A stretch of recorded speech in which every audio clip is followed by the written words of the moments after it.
Alô, pessoal. Você deve se lembrar que eu já avisei várias vezes o governo Bolsonaro de que se ele quisesse governar em paz, ele precisaria usar os primeiros dias de governo para amarrar a mão dos inimigos, pelo menos dos piores e dos mais criminosos. Ele não fez isso aconselhado por generais de QI 12.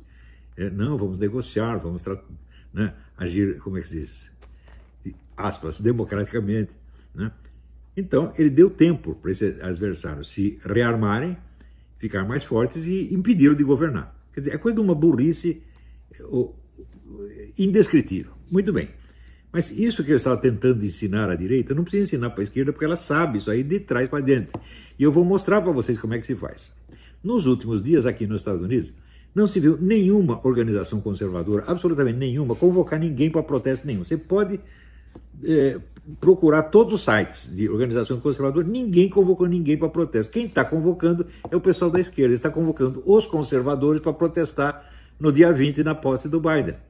Porque daí, é evidente, se os caras caírem nessa armadilha, serão acusados de terroristas e, evidentemente, todas as organizações conservadoras serão proibidas, né, serão submetidas à mais drástica censura e a um poder policial e caem na armadilha imediatamente.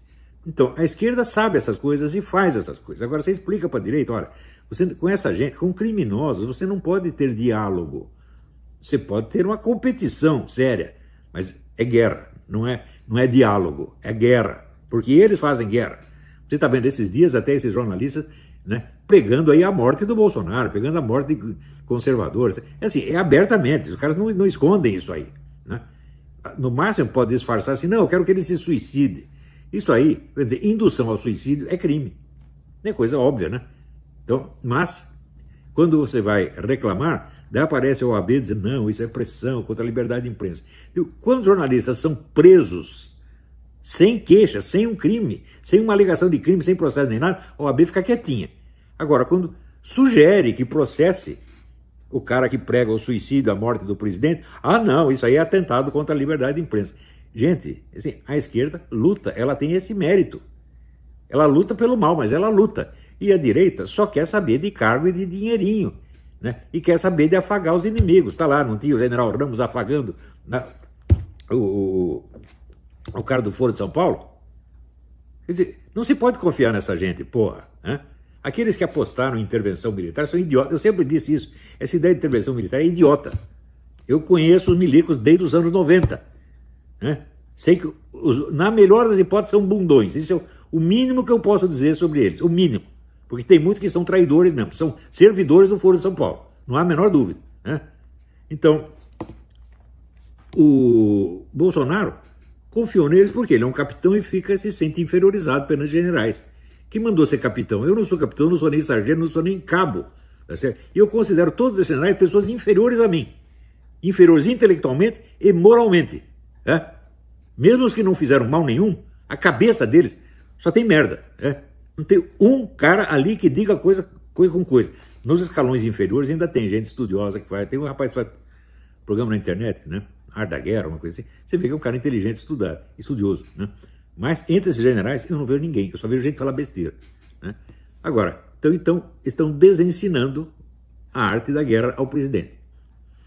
Então, o que você tem de fazer de mal, você tem que fazer logo de cara. O bem você faz depois. Isso é uma das poucas lições certas do Maquiavel, né? O mal você faz tudo de uma vez, o bem faz de pouquinho, porque senão o pessoal esquece, né? E ensinaram o Bolsonaro ao contrário, quer dizer, tentar acordo, tentar a paz com os inimigos e dando aos inimigos tempo de se fortalecer para impedi-lo de governar, que é exatamente o que eles fizeram. Aqui nos Estados Unidos, a esquerda já provou que ela sabe, ela entende essa lição. Então ela já está amarrando toda a direita, toda de uma vez, antes mesmo do primeiro dia de governo. Você vê que eles são gente que pensa antecipadamente.